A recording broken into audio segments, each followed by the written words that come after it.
Google sometimes, your YouTube thing you got, we like it, but it needs an upgrade sometimes. Definitely needs an upgrade. And are we? Oh, I see video now. It says we're live. It's official. Woohoo! Live. From the studio in Southgate. Yes. It is Friday Night Live. Friday Night Live. How they got hacked live. How they got hacked 19. We realized we created some problems for ourselves on SEO, so it does say 19. We realized that I it was trying to. clever. It was funny, but now it's a problem. Yeah, it's almost like, how do you do 19 in lead speak? Like, do you make the N a 9 or do you make the N? Yeah. Like, I don't know. Like, it got hard for me to keep up with the difference between 17, 16, and 18. And it's not as quick to read. It really became. We got a website now. We have a website now. Head to howtheygothacked.com. So thanks to Zay. We're getting more professional. Yeah, thank this guy here. Don't thank me. Just this guy did it. I was the one going to do it. I just had something laying around, so I was just like, let's just do this. And while we're throwing it out there, Tom Lawrence, Xavier D. Johnson, Maurice Nash. Hey, yep. And this is How They Got Hacked. Yes. And we are going to start off and go straight into the weeds here. Baltimore. I heard of that place. Baltimore. The infamous, the one that started it all. Hold on, I'm slow in the show notes because that things happen. So which one's the Baltimore one? The first one. Oh, the very first. You made the top one. Made the top one. Yeah, that's why I couldn't find it. I was looking below that. And here we are. Now you guys can see it. Now we can all see. Let's talk about this. Security increased in Baltimore in the same sentence. Do you see that? Yeah. Oh, what you say now, Chuck? You hear that? That's the sound of somebody packing their box and leaving the room, leaving the office because they got fired for trying to access allegedly accessing sensitive areas. Having hacking tools on his computer. It sounds like he's going to be getting he or she is going to be getting investigated. It looks like it's a he because I see his. Investigation shall be deep and swift with this one. I mean, if they were looking for a scapegoat, looks like they found one. Yeah. Are they going to pin the whole thing on them, you think? I mean, would you not? I think they will. Do you think he did it? Would you not? I mean, if he's already hacking and he's inside, well, that's a thing. I'm hoping that his title is like senior security engineer. Because otherwise, why do you have hacking tools on your computer? I mean, was he the security engineer? It doesn't say. It says IT. Yeah. This is interesting. And this is one of those problems you can have as an IT person. One, I hope if they prosecute that he's guilty, but there's been plenty of hackers that truly weren't. They were doing their job. They had the tools because they wanted to test the systems and find vulnerabilities and actually use it. So I hope he gets due process. He also accessed non-public floors, did not sign in. Okay. Right? So he broke other access controls. After he was fired. Yeah. Okay. I think even before he was fired. I tried to cut us some slack. Yeah. We're trying to play devil's advocate here. Maybe Xavier's ready to lock him up. Maybe he was just an inquisitive person with hacking tools on his computer, like a lot of us have. No, he had already been fired actually, and then he tried to gain access. He did gain access. That's the part I was confused about. Yeah. He was let go. Yeah, that's an important. He went back to go quote unquote see old coworkers. I thought they let him go after they found the hacking tools on his computer. Now we're all mixed up. I don't know. You tell me. Show me that in the story. No, I think Xavier read the story and me and Mo didn't. Yeah, I don't think that. Yeah, fired employee was reportedly terminated for having hacking tools on his computer. And then he went and came back. And went to sensitive areas. Okay, that's where you got to step away. Of the facility. Okay, so that's interesting. Yeah. Yeah. He still did everything that we said he did. He broke access control. He has hacking devices or hacking tools on his computer. Like, that's a bad. Okay. I didn't go far enough into the story. Right. So I get down to the bottom. He was wearing a tactical vest and a badge similar to those issued to law enforcement at the time. No, he guilty. Yeah. See, Xavier read the article. Now me and Mo are caught up. Sorry. We've had a long day. No worries. It's a bad one. We were having too much fun in the Tesla. Tom has a new Tesla, and it makes endorphins happen. We did mess around in the Tesla, so we have that as an excuse. We were So supposed how about this? It's raining literal cats and dogs, right? I don't even have the windshield wipers on. We put it on auto drive. You can't even see through the front windshield. You can't even see the car in front of you. The Tesla is just driving. Mm-hmm. It sees all the cars. It's just like hanging out. I'm just like, wow. I'm looking behind me while doing 50. Yes. I've never been in an experience like that before. I must have more. So how was it hitting the autopilot? That's what I'm talking about right now. It was the most amazing feeling in my life. I don't think I felt a better feeling to date.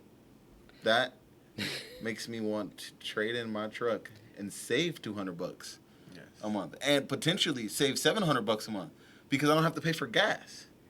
Like, you guys don't understand, that car just made me want to go trade in my sports truck that's really loud and it goes fairly fast compared to this thing is sitting still. Oh my God. Yeah, it's amazing. Tom, you're a lucky dude. It's fun. It's amazing. It's an amazing now, car. A Tesla. This is interesting. I don't know if you guys are caught up on this. This is over on Mozilla. And man in the middle on all HTTPS traffic in Kazakhstan. And this is kind of an expected move. This is specifically, this was eventually going to happen. So we've got things like we're encrypting DNS, we're doing all these extra levels of security so people can't see where we're going, the ISP can't see, and Comcast can't sell my data. But once you leave the U.S. and some of these other developed nations, places like Kazakhstan, go, no, we want to know where everybody's going, or China included with that. They have much, much more restrictive system. So it was inevitable that at some point in time they would want them to install, and I think we got a picture of it here, a CA in here, so that other certificate that country has, so the country can get in and see your SSL data, so the encrypted data that you think you're sending on there. So it's a matter of time. I mean, this is what's going to end up happening is countries aren't going to allow you on the internet, these more restrictive countries, unless you install their cert so they can see everywhere you're going and see into your SSL traffic. They aren't going to sit idly by and lose the control they were so used to having. Right. Yeah. And this is kind of a result of this. So it's less about hacking. It's more about dealing with, bypassing. And this is a frequent thing I get. People watch my videos and I go, hey, how can I use OpenVPN to bypass the restrictive regime that is my government? This is a common request I don't get involved in. I avoid these because I can't even, our remote tools don't even work because they are locked down. Mm-hmm. And this is a problem with these countries. And I'm hoping it never happens here. Australia's been trying, though. Their country getting involved. So it's less about hacking. This is more about potentially getting hacked. And the problem isn't just the government. The problem is once you loosen the security, and we talk all too frequently about governments getting hacked, who else would use this certificate? Right. This certificate gets out in the wild. Someone leaks it now. It's not just used by Kazakhstan. It's used by all over the place for you able to bypass what you thought was HTTPS and SSL. Now you can perform in the middle of it. So that's now you're a man in the middle. now you're at Starbucks and people are getting your Facebook tokens and fire sheep all over again. Fire sheep all over again. Yeah. So I seen that. I thought it was interesting. I thought it was weird that it's on Bugzilla. But I think it's because it's so new. I mean, it's like just 2 days ago and updated 27 minutes ago. So this is ongoing on there. And we'll have it in the show notes so you can read through everything that's Tom, going on. it is so funny. Have you ever read the comments? People are always so mad at you for not putting the show notes up. Yeah, I got it. I read the comments on my channel. I need to go back in there. So, yeah, I got to. You didn't add the show notes, Tom. We will paste them in. It's can I do them now? Can you? No, I don't know. Who knows? We're about to find out, aren't we? We are about to find out. Hey, Live. what's this? I just pasted them in. There you go. You have more show notes than we've covered. There you go. So I can do that live. That's amazing. There All right. Go. Show notes are there. Now you understand. You can still be angry about something. It's just not going to be that. Yeah, for sure. It'll be the audio. It'll be the audio. Tom will mingle some words. Our Mac computers. Yeah. Boston will have a ransomware again. Oh, yeah. So, what about these guys, actually? Ever heard of them? Slack? Ever used it? Maybe a couple companies got Slack going around here? I mean, I'm imagining almost every company's got to be using Slack now, right? It's a reason they went public. It's the reason they went public. That's why we got at least a picture of them on the NASDAQ. Yeah, look at that. Yeah. March 2015, the business message service and enterprise communication hub Slack was breached and a database of usernames and passwords was compromised. Wow. That's a lot. That is a lot. That was, is that 15? Yeah, 2015. It was 2015 that happened.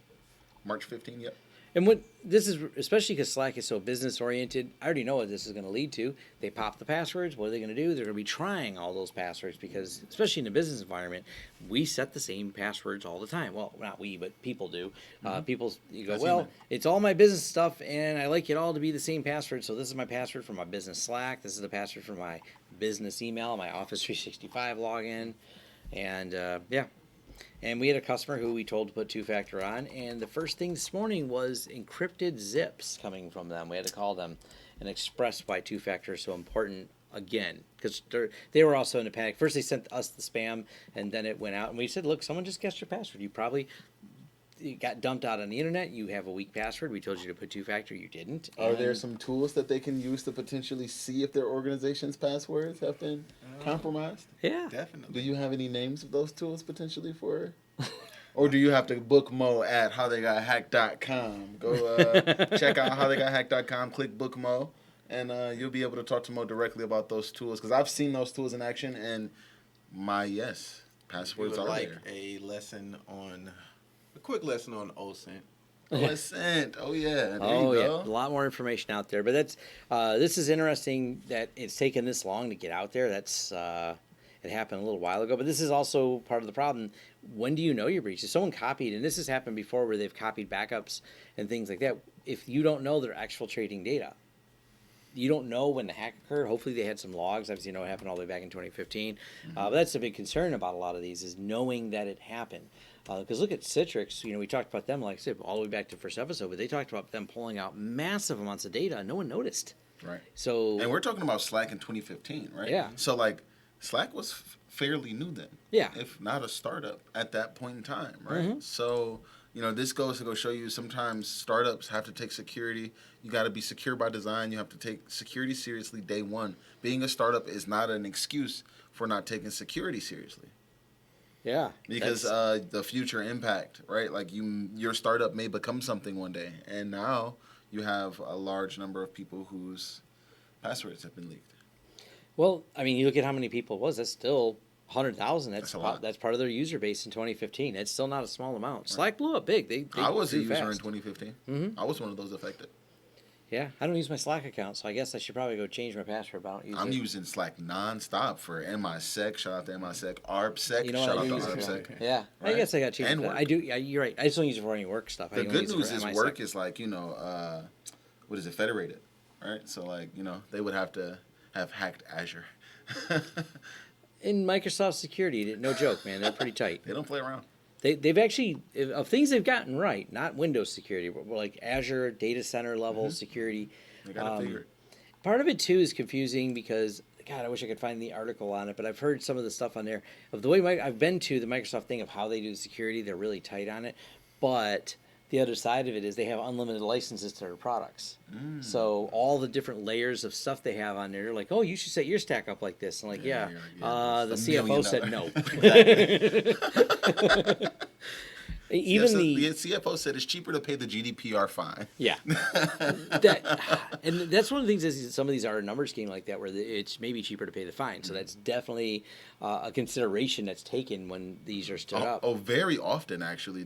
That is so much largely, oh my God, how do I properly put this? That happens so often inside of many organizations, not only at the startup level, because that's happening nonstop at the startup level where they're just like trading velocity and, innovation for security. But once they grow into a mature organization, the new thing is, well, we only have so much market share and we have so much opportunity to be in this market share. How much of that opportunity is actually not being attained because of our security, right? And our posture in security. So how do I justify the cost and spend until breach happens? And even when breach does happen, how much money have I made and saved over the years and not by not investing in security? And now can it make one big pop in security, right? Equifax's stock is up. Oh, man. Just after an incident. So should they, here's when you can armchair this from the background, is a big panic attack, biggest breach in U.S. history. But the other side of that is now, if they would have spent the money, they would have had less money. After the breach, everything's back to business as usual. Yep. They had insurance, they took care of it, and they won without spending the money. It's a big black eye. The golden parachute, it did, CEO sailed out on his, whatever millions of dollars payout for not performing. But yeah, that'll just make me angry if I think about it. Now, this next story, you're like super, super excited about. I was. So I'm like paving the way. This is Tom's big story. I haven't read this one, right? Yeah. But I know that this is amazing because I'm the kind of guy that loves this kind of stuff. So Tom, please let us know what's going on. Yeah, as soon as I shrink my head, because now I know I'm covering up content. Yeah, which is a button for that. Look at that. We're I'm live. sure actually this this is live. This is live. Okay? This is how we Live. adjust the This video is live. Live, folks. Researchers easily trick Cylance's AI by Easily. I love that you put ease in here, into thinking it's goodware. Now, I have been sold the praises of machine intelligent AI, the silver bullet, the end of malware, the magical tool. I'm a skeptic, and Xavier's laughing too. Most like, yeah. And look, We've been talking about this actually. We have video about like how Cylance is just short of snake oil, if not snake oil. I feel like any of these products, when they just feel to me like they promise too much. I'm not, digging at the company. They do have a solid product, but that's the thing. You braggadociously say it's inhackable, it's machine learning. I mean, let's get buzzword bingo going and spin it around the table a couple times. And these people did fine. Now, hats off to the researchers because we wanted to be those guys. You want to be the ones that say we easily got by. Because I got to admit, people threw a lot at it. It did not come down easy. They threw the word easy because it makes it a good headline, I won't lie, but this is an interesting attack on there.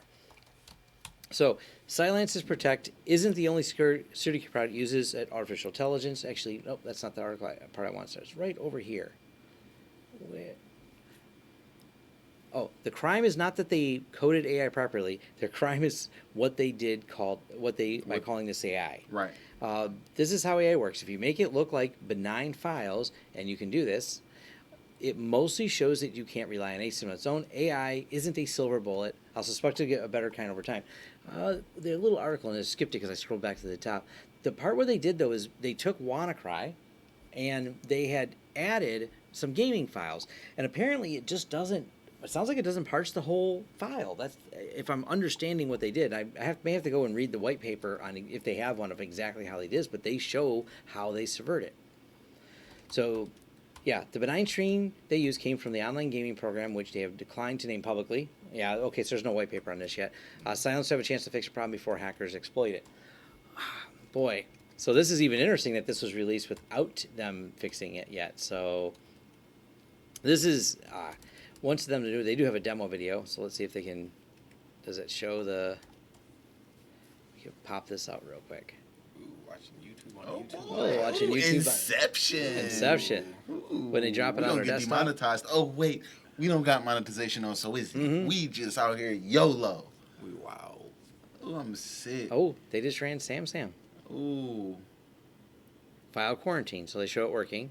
Now this WannaCry. Oh, give me that WannaCry. He works out. Look at that body. Look at oh. Identified as malicious. Okay, There Bert. you go. All right, that's what we want. This is kind of fun. We'll play by play on this. Take a closer look at Cylance, see how it logged the files. We were just talking about how we want to play with this. Yes. So This is kind of fun. You're actually watching, and we'll help you play through what they're doing here. These are all programs you have access to. You can download any of this stuff on here. I don't think our head's not covering up anything. nothing that you would read. Yeah. A demo of Cylance Protect being subverted is the name of the video if you want to go watch it. Yep. Well, this is in the show notes already. There you go. I don't even have to say it will be. It is. So secret game. Oh, secretgame.txt. Nice. Oh, and here they are just doing a copy append? What? Why? No. It can't be that easy. That's what they said they did. They just appended the gang files Okay, to the... I take everything back. These guys did their homework, but that's easy. That's simple. Yeah. That's simple. Yeah. I mean, it still took a lot of research. I mean, it took. Yeah. The easy part isn't the command they typed. It's it's doing everything. it. It's everything that got before going. Yeah. Hey, What why if don't we did? What if we did? Yeah, exactly. That's literally hacking. That's hacking. This is what they did. They came in and said, I wonder if... It's an end problem. Eventually you'll fail. Eventually you'll, like, as a researcher, win, and as a vendor, fail. Yeah. It's a time game. Nothing. Wow. This... It's better. I didn't even know there was a video. I just read the headline. I read the first couple paragraphs. I'm like, this is going in the show notes. I just seen this today, and I'm like, this is exciting. So... Owned. Yeah. And it... Look at that. Oh. And we got Mimi cats. Oh boy. You got Mimi cats running. So when we laugh about people that get Mimi cats on their system, and they just got sold on the next gen, HIDs and NIDs and silence and AI, yeah. And they got Mimi cats running on their system because they went to go get Huntress Lab, and Huntress went, oh, what is this? This is Mimi cats. Yep. Why is Mimi cats running as a video game? And this is why we use Huntress. This is that extra piece that I like from a third party. This is why we don't use, even though we use a SolarWinds stack, they do have a EDR program, but we use Huntress because I'm trying to validate from a third party out. Yeah, and that's just crazy. And validating your hardening is very much so that having a process in place and then going to another third party, a 3PAO, and going to go see exactly what is that hardening and how effective is it. Yeah, this is really, wow. Yep. And our encrypted targets, it's encrypted files. They crypto locked it. Wanna cry. Just done. And this is with Silence. And like I said, I'm not picking on the sales guys, but I gotta admit, they're so over the top. It's unhackable, and people trying to tell me it's the best thing since sliced bread. Man, this is so good, blah, blah, blah. And why aren't you using it? You're not even doing adequate protection to your folks, Tom, because you're not using Silence. And I'm like, all of my feel is like, it's just a matter of time before they get there. I mean, I'm sure Silence is going to fix this, and always, of course, security gets better. And this is why the hackers get clever. Yep. It's a cat and mouse game. There's no... The question is, how long has this been present? Has it been abused? Do we have people that are running Silence that have Mimikatz on their system that when Silence rolls this update out, if their customer updates, will Mimikatz magically be appeared and detected? Right? Because, I mean, tool chain attacks happen. Ubuntu even just had I just can't believe putting these two files together is enough to bypass it. Oh, yeah. That's sometimes happens. It's the simplest thing. Now, the next thing is to put it together, bind those two together, and then zip it. Yeah. And then zip, and then 7G, 7Z it, and then zip that one.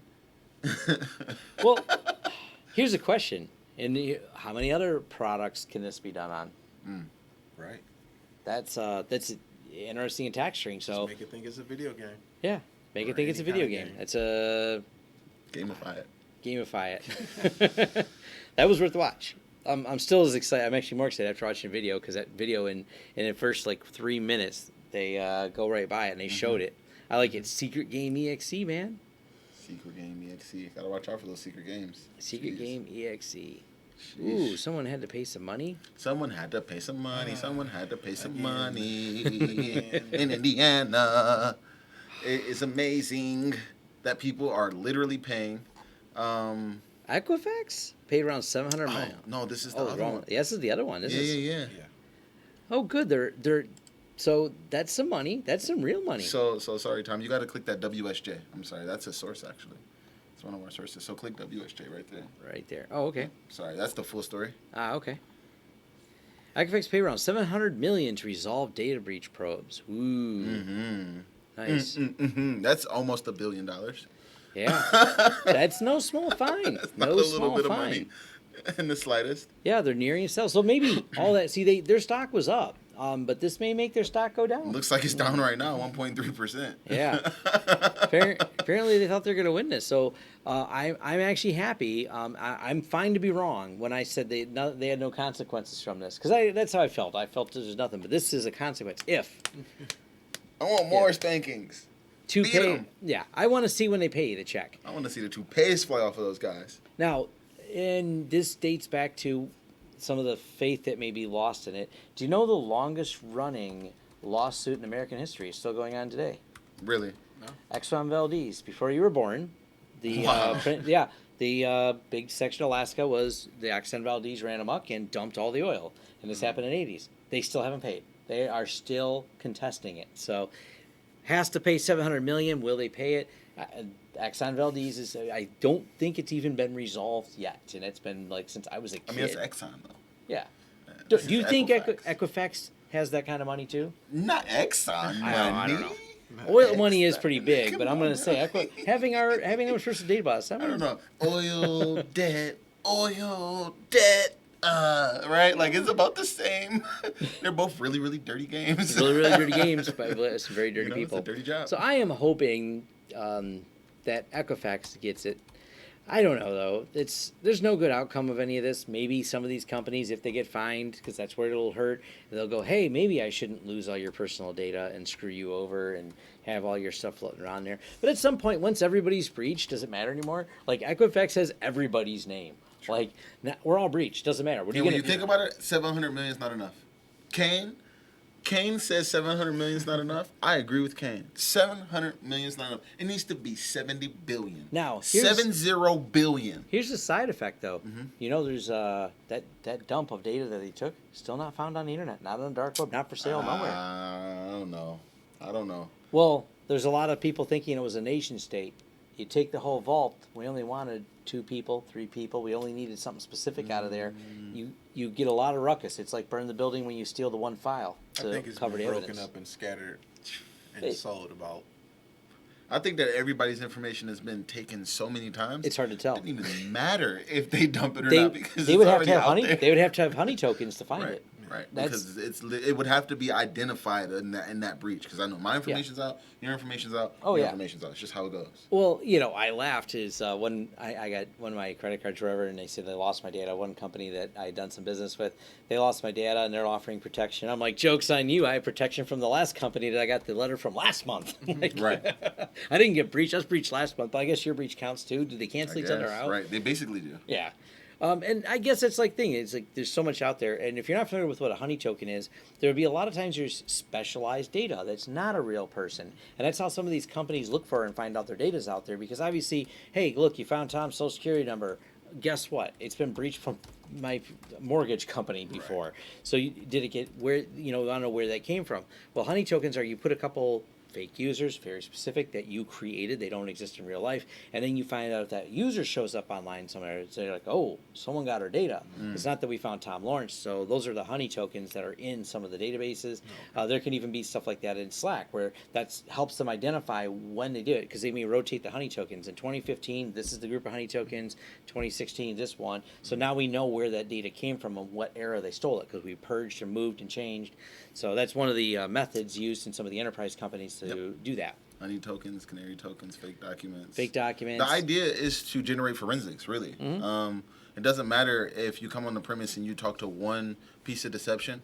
You now have basically touched a bill with the ink pack, and you now have ink on your hand, and you're going to be touching other things, and you're going to be dragging that ink along. And now I have your fingerprint, because your fingerprint is a part of that ink. That ink is not going to come up. And I can now trace you on where you've been inside of my network, right? And so when I call the FBI, like, yeah, we have had a breach, this MAC address, this IP address, this time range, these are the forensics that we got. They're going to catch you. And when they catch you, they're going to be able to say, hey, yeah, this device has the exact same fingerprint and the exact same, fingerprint as the attacker that was inside the environment. And this is how we know, and this is why we're trying him or her for this. Yeah. Now, I'll leave you guys with some. This is so amusing to me because of how this happened. This is how a honey token actually started. So this is in the 1930s when they did cartography, when they're making maps. Every map maker, Rand McNally, each one of them, would add one fake city. And that's how they'd know someone had duplicated their map. Aglo was a fake city they added. But it turned out so many people liked it, they built a town there. So the city, because other people started copying the map, they just said, well, this looks like a place. And there's a whole fun history story of how a town that was fake ended up becoming a town. But the concept of a honey token is not new. Like I said, even back in the days of cartography, they would do this type of thing to add these fake towns. But I always thought this is my favorite one, is the story of a fake town that became a real town. So That's crazy. Yeah. It's funny because a lot of security stuff, we talk about spy games, we talk about, if you read Cold War stuff, way before we had all this electronic gadgetry, the concepts are still the same. Thinking like a hacker, thinking in a secure manner is really an old technique. It's just being clever is a lot of it, but it's changing your mindset. And I love thinking about some of the historical aspects that lead to that. Yeah, that's interesting. That's really interesting. So what else we got here? Aglo. I like that. Aglo. Oh yeah. Oh yeah. Oh yeah. Hackers love colleges. That's like some of their favorite targets. And targets. there's going to be a video posted soon, probably tonight or tomorrow. I'll probably run on Steam tonight, but I'll post it tomorrow. Me and Xavier recorded about testing web applications. And we walk you through what a pen test looks like for a web application and some of the results and remediation. And they should have used Xavier too. You should contact enterpriseoffensivesecurity.com. Yeah, and this is the important aspect of this concept is if you don't hire someone to do it and assess the system, someone will assess the system. It's getting assessed. It's whether or not it's going to get assessed by someone like Xavier who's going to help you remediate, or hackers breach 62 colleges by exploiting. And this is what we mentioned even in that video. You don't really want to be on the episode of how they got hacked. That's a whole different problem. That's a big problem. Big problem. And it's going to cost you some money. And now these college students, will potentially have their information leaked. I'm assuming that there's some type of information for college grads inside of this breach that was, retrieved from this breach. Yeah, there's... and so ERP is like, oh my God, right? Like every business needs it. So... man, yeah, a lot of people have multiple ERPs. Some people have like warehousing, especially when it's big data like that for schools, right? So, yeah, I'd imagine that making fake accounts and all that type of stuff is prevalent. The Illusion Banner. It's an Illusion Banner ERP. Yep. I wonder what it's built on. I got my own curiosities. It's in the news at least. I don't know. I'll dig into that later. But it makes you wonder, what is it built on, and how much you want to bet Apache struts and no one patched it. I'm willing to throw somebody now. That's, and this is a discussion I've had with a few of my friends. Actually, one of my friends is specifically a developer for some large companies. But you have to really stop and think long and hard about the platforms you start building on, because you have to think about stability, extensibility for functions, but you also have to think about this has to live for a while. It has to survive updates. We can't just freeze updates so we have compatibility. And that's what happens with like Apache struts. Like, yeah, there's an update. This is Confluence is built on it, for example. That update's so hard to apply and causes so much work, people don't want to update. And Apache struts is rollback all the way to Equifax. I go nuts when I see some of these people building. I mean, there's better tools out there today in 2019, and I see people wanting to start. I just had a discussion. Someone started with this really old framework. I'm like, why would you start with that framework? Like, that's a difficult platform to build on. Like, start with something a little bit more modern, a little bit more extensible, and easier to update. I was debating with someone about building on WordPress. WordPress is a great platform because of its ease of updating its base to keep you secure. And so if I had to guess that this company built it on something crappy, because... what ended up happening with this was their identity and access management actually is what the vulnerability was in. So if you go look at the public disclosure, it's got a CVE number associated with it. Oh, wow. Yeah, so what ended up happening was someone was able to assume the identity, right? Do privilege escalation. This product seems to be like it's being developed over in Ireland, in Dublin. Okay. It's a lot of R&D stuff. Seems to be like Oracle stack, Node, C#, Java, that type of stuff. So I mean, it seems like they have some fair stuff going on. They just made a mistake, right? Java is hard. Yeah. Big complex. Hard. Single sign-on is hard, right? Like, just don't roll your own single sign-on. Go grab a solution like ForgeRock, like OpenAM, OpenDJ. This stuff is open source. It's out there, and if you ever need support for various reasons, you could just contact ForgeRock, and they have dedicated support, and they have a bunch of partners that they will actually lead you to, like people like Tom that just will specialize, right? Someone Yeah. like Yeah. Tom, not Tom, Yeah. does this, but Different people. And what you want to do is after you stand up some of these frameworks, you want to contact the vendor, and this is kind of the business model of open source. Oh yeah, you can have the code for free. You probably should audit your implementation, and that's where the importance comes in. Is you hire one of those experts and go, hey, I got it all stood up, and by doing that model, it can be very affordable to hire one of those experts to do it. And once you think you got it stood up right, run your own tests against it. Run all your, Burp Suite, OpenVAS, or fuzzing it. Try to break the boundaries of your application. And then once you think you've got all the bugs, 'cause you're going to find a couple there probably, then you bring in someone like Xavier to go, let's go a step deeper, and someone who spends all their time just breaking things. That's how we hopefully avoid the How They Got Hacked episodes being on there. The good news is I don't think there's ever going to be a time when we don't have stories. Ever. Ever. I'll have a job for the rest of my life. For certain. It'll be me versus the AI. Yeah. I'll be the last guy that didn't convert, the one who doesn't want a Sunny. Like iRobot. I don't trust those robots. Like, next thing you know, Sunny get to going crazy on me out here.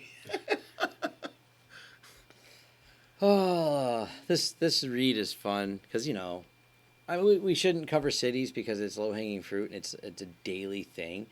And we always should cover cities. This just amazing. Is this the one about Indiana? Laporte. Is this the one? Yeah. Criminals hacked the network and locked out officials out of the county's computer system, essentially holding the data information for ransom. In a written statement, the president of the county's board of commissioners said this particular virus, Ryuk, that was used by the bad actors, this attack was particularly insidious in that it jumped all over our firewalls and was able to penetrate backup servers. I have, and maybe I'll do another one again, but I retweeted a couple times. Like, I have a talk I have about FreeNAS. I use an example. It's not the only tool you can use, but you don't put your AD credentials in there. You keep it separate. That way you have a completely separate password, username for it. Because if they get in there, and I get it, it's really convenient to just tie everything for your single authentication through AD. You're like, oh yeah, this password works everywhere. But this is the problem. Whenever they compromise, whoever they compromise, it spread all the way to the backups. And I would bet even money that the backups were sitting on something that was AD authenticated. And they don't give that detail, but this is another mess, another city. There you go. And it looks like, I don't know how to say his name, Guccione, right? He is the CEO of Keeper Security in Chicago. One of his quotes that he says is, they get a nominal amount of money from each one, and in the aggregate, they're making billions of dollars on this campaign. Yes. The Ryuk one's really, really popular, man. It's Nation State. Billions of dollars. Normal people, regular cybercrime games, they don't make billions of dollars out of one campaign. I don't think it's a nation. Billions. No, I don't feel it is. I just like the some name. lucky dude just made billions. So that of was the dollars. last story, and I wanted to. You guys a fan of this anime? No. What is it? Oh, Ryuk? Yeah. Ryuk? No, never heard of it. Death Note. Yeah. I only Death know Note. it for like being the Bitcoin seeking ransomware. Yeah. No. Death Note. We'll give a recommendation as I thought about this. Not Death Note. I No. thought we gave him Death Note. Did we do Death Note? Yeah.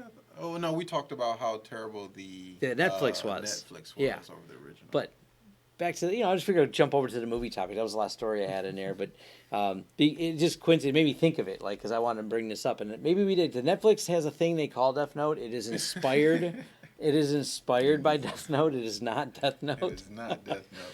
Yeah, but Death Note itself is great, well written, and definitely a lot of fun to watch if you're into some of those. I'd say not all anime is good, and it gets lumped in together, but it's as different. There's so many different categories of it. In this particular, I don't know how to describe the categories. Matter of fact, one of my staff, Kyle, he spent some time in Japan. He's got like all these. He's got unopened ones. Like when he buys kits of manga, he buys one to read and one to seal. Like he's really, he knows all the categories. He's like a subject matter expert on this, it turns out. There you go. But nonetheless, this is one of the good animes, as I would say, on there. But yeah, it just popped up because I thought it was weird they named it that. I don't really know why they did. I don't know if they maybe are a fan of the anime. I don't know. I was kind of curious about that when I seen mean, it. it looks scary. So. Oh, it's so good. It's just a good. It's I mean, like the character. Yeah. It's very long though. It's you're Oh, not man. going to be able to binge watch it in a weekend. I mean, I guess you could if you stayed in the house the whole weekend. But Oh, other how than many that, no. seasons? Well, for example, I gotta remember how many seasons there are altogether.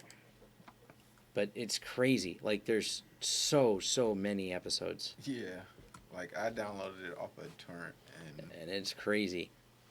it was The whole concept in Death Note's actually kind of fun. This guy finds a notebook, and Ryuk is like, picture him as the bringer of death. All you got to do is write a person's name and how they die in the notebook, and they die that way.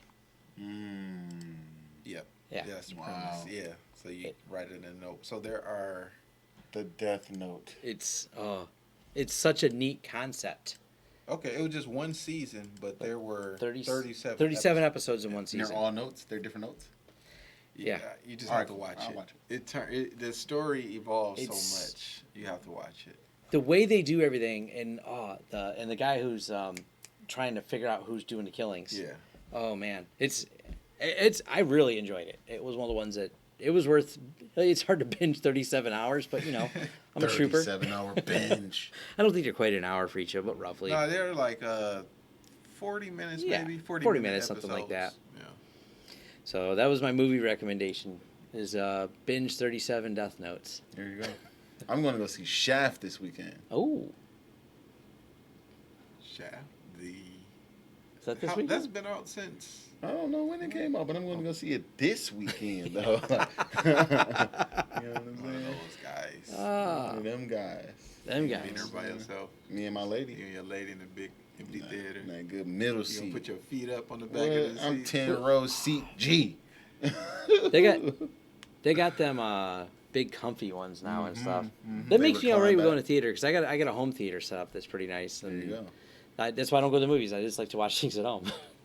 I got We have the beer's cheaper. There you someone go. asked us about Neuralink. I think he asked us about that before. Oh, no, the Elon Musk talked about that. Yeah. Yeah. I watched it and I was reminded of a couple things. One, I think Elon Musk's a genius. Two, Elon Musk is a horrible public speaker.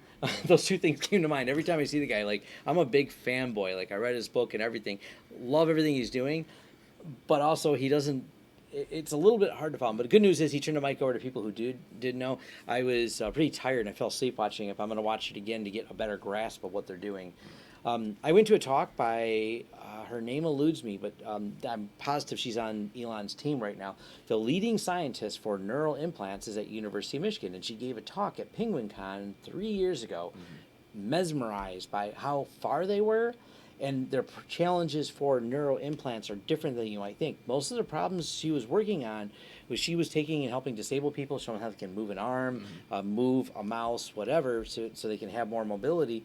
But the rejection was the problem. It wasn't that they couldn't interface. It was that they were solving problems. A lot of it around rejection, and that's the big breakthrough Elon had with it was the fact that they're able to get these implants in and not rejected, and they have a really different way they do it. So, Fusing it to aluminium. oh come on, I'm ready not to Weapon type. X. How can I hold on? Can I use the CPU power here to do the fuzzing? Because I know, like a lot of typing. Come on, I want to do an injection, and like I just want this to happen. I don't have to type the keys. I don't have to type the command. When do we get wetware? Nice. I have ideas. Yeah, it's gonna. Well, so and this I isn't want just. to overclock your brain to its maximum capacities. Gabe Newell talked about this. He had a really interesting concept of. He says, we spend a lot of processing power to render things, to create these 3D videos. The video card costs as much as it's like half the cost of the computer for a really high-end video card to play your games, and he is working with a company, and he spent some time there, and he did a little talk about it. It was a couple of years ago. I think they were out of Pennsylvania, where they were figuring out, and it started with blind people, but he got interested saying, wow, we can render, what if we could just stimulate the pixels in the eye, so to speak?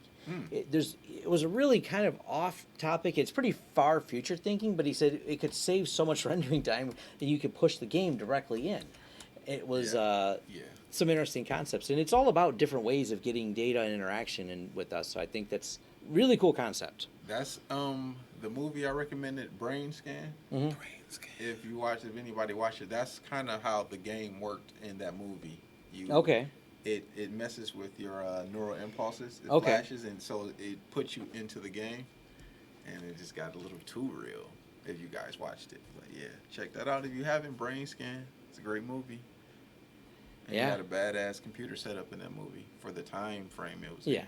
I want to play video games on your cerebellum. He had when his phone ring, gives new meaning to mind games.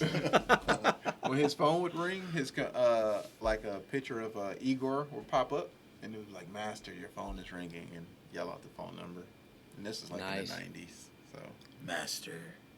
There's so much cool. You know, it's funny because even though it's got such a weird cyberpunk look when you look at some of the '90s stuff we used to do, it's fun. 'Cause I have old photos of me and stuff of being, hacker stuff from 20 years ago, and that reminds me just how old I am.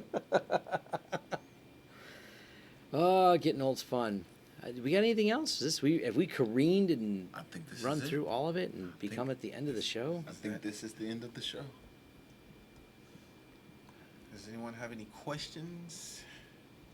Any concerns? Concerns, questions, comments for the good of the order. Trying to remember when I was at that last hacker thing. I was gonna pull it up. I was talking about to show us the I'll show you the. memorabilia, the nostalgia. I have every photo. I don't ever get rid of photos. Like I have every photo of everything that from the '90s. Like that's when I got my first floppy disk camera. So Floppy cam. I had a floppy cam, man. Been doing this a while.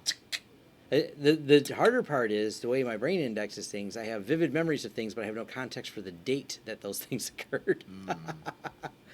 Sounds about right. Yeah. So they're all just kind of things that happened without context sometimes. It was Rubicon. I don't think it'll pull. Where's the beer? Yeah. Sorry, self. No beer this week. We didn't even think about it. We had a No. a We lot got of stuff skunk going beer on. last time, and we're now turned off for a minute. I'm like, wow. Yeah, really? It was like there's mold in the beer. Okay, like let's talk about it. Yeah, we got skunked on that. Where's all? God, there's so much stuff in here. I didn't like that. I didn't like that one. No, I haven't. I've just got this bitter taste in my mouth after thinking about the skunkiness. Plus, I had some really good beer at the last DC 313 event. We wandered over. Shout out to David. He's a fan who actually came out to the DC 313 event this past Wednesday, 2 days ago. So shout out to you, David. I hope you're watching. Wow, that brings back memories. Like, who didn't have that desk? Yeah, Who didn't have that screen? That setup is everyone's setup. Like, that they is only made one computer. So yeah, right here. Yeah. This is April 2002. I couldn't find the hacker event I went to, but this is Tom's Hacker Station from 2002. I had the big old NEC multi-sync. Oh yeah, good NEC. I used to custom design cases for people. That was one of my little side hustles. Yeah, that case looks like it's from like fucking 2011. This is a standard that's white a case. 2011 case, right? That's a generic white Acer Alto server case, and I had a bunch of them. We used to spray paint custom, had logos we drew up on them. None of that's vinyl. I didn't have no vinyl cutter. This is all paintwork with stencils. There you go. And in the background, that's an IP cop firewall sitting in the very back. I see it Yeah, up there. those are With its the- own screen. With its own screen, because what I do is I'd be watching the rules and people are hitting stuff, and There you then go. this is back before you even Attacking had to, back. Oh yeah. Well, I had gaming servers. There's a server on the other side of this, and Very nice. oh, that's from the hacker conference. I know. So I know it was in 2002. I remember this being one of the events there. Anyways, I'll have to find those pictures. It was Rubicon. Do you remember Rubicon at all? Rubicon, yeah, I do remember Rubicon. There is a Wikipedia page about Didn't it. people like go to jail and get, yes, like, they burned did. out and go on the run and all types of stuff? Yes. This was when Detroit was. We're trying to not do Rubicon again, but kind of do No. Rubicon again. Like No. so, like B-Sides is November this year. It's its own conference. Okay. November 14th, B-Sides Detroit. Please come. Hoping that I can work. So yeah, I think I'm going to GERCON as well. So please come to GERCON. I hope to see some people at DEF CON in a couple of weeks. Come to DEF CON. I'm gonna make it. I'm not gonna make it. Man, somebody fucking ship him to DEF CON, please. Marriott, April 6, 2002. That's when Tom was there. There you go. 17 years ago, this is one of the hacker conferences. You know, they were small Looks then, but literally just like how it looks right now. Right. yeah, that's one thing that hasn't changed. That's how conferences look right now. It's a bunch of guys in t-shirts, some crazy stuff going on Sitting there. in chairs that look just like that, with drapes that look just like that on tables. Yep. With a projector that looks just like that. Yeah. Yeah. None of looks like DEF CON last year. Yeah, and then There you go. I remember though too, because this was how we did the hacks. We wrote on there. We Good old root me's. root me, and then we put guest. So that was to get you in, and then you had to figure out how to elevate your privileges, and that's how we put it on there. We were standing up Crevice. boxes, and this is long before virtualization. This is 2002. So We had you have to physical restart boxes the we'd box. bring. Yeah, we were getting in there. You set a box up, and we had the big pile of network. So in some ways it's the same, and in some ways it's like the empty pizza box and a pile of wire, man. And This it was. still looks like that. It still looks like that. Yep. All I right, don't know. I think you just forgot to set your clock from the last GurCon you went to or something. it always looks the same. Actually, here's what's this? What do you call it? When we used to have, C2F box? 2600? yeah. This was the Rubicon started with the 2600 people. Yep. So we started. Ann Arbor, right? Yep, Ann Arbor 2600. Only we didn't have a Detroit 2600. It was all of Ann Arbor. And by the way, these are fluorescent tubes, not LEDs. That's how old this is. We put fluorescent tubes. You were like really cool. You noticed that there's no box around the power supply. We took that out, and we had the cool Rubicon stickers and everything. And everyone's writing stuff on there, tagging it, and writing Nice. the passwords they popped. Yeah, It's pretty cool. it's like you said, nothing's changed 20 years later. No. Those dudes are still there. They're just old. They're old. They got And gray they're hair like I still do. active. That's what's scary about it. Like, they're actually some of the best hackers that you're gonna meet is the old dudes. Young dudes don't know shit. The old dudes will be like, oh, you know how to do this, but have you ever tried this? And then if you say yes, you're in a world, you're about to commit felonies. Like, if you know a thing or two, yeah, the old dudes will show you the ways. It's a lifetime commitment I've had to this. So this is go. my happy place. He Hacking doesn't get this stuff and things. ponytail from nothing. All right, I'm done being nostalgic. I'm sorry, I went down memory lane. a little Throwback too long. Friday, Throwback Bill Green Friday. says. Flashback Friday. No self, come to the D. Where's he? Where are you from? No self. He's way out in He's like in, Vancouver or some Okay. shit. Like he's on the West Coast, British Columbia or something. Way out there. All right. Yeah. Other side of the world. Other side of the fucking country not at that least. far. Mm-hmm. 3 hours, I think. Yeah. When we talk to No Self, it's like late and he's like, yeah, I'm getting off work. Yeah. And it's like, hey, this stuff. You start young, persist at it. Even if you start old, that's fine too. It's all about just being persistent at it. You get excited about it. I'm as excited to now as I was in 2002, as I was in 1990, whatever, when I first met the 2600 people and started reading it. You know, it's just keep the enthusiasm up, keep poking at it. It's endless. It's always Nothing new is, tricks. and all the stuff I knew then, some of it's so wrong. I would have told you that just doing this was secure back then, and 17 years later, I'm so wrong. So you do have to stop and go, is this still the right way to do it? I'm still learning new tips Mm-hmm. and tricks every day, and it's like, wow, like I didn't know that. Yeah, people still have SNMP. Like, that hasn't changed. Yeah, Community strings are still the community strings. I know a few people we run into that like they still have servers probably running from 2002, unfortunately, but you know. There you go. And on that note, is that it? That's it. Is that That's it? You it. gonna press the button? Press the button. All right, whenever you're ready. Pressing the button. Peace.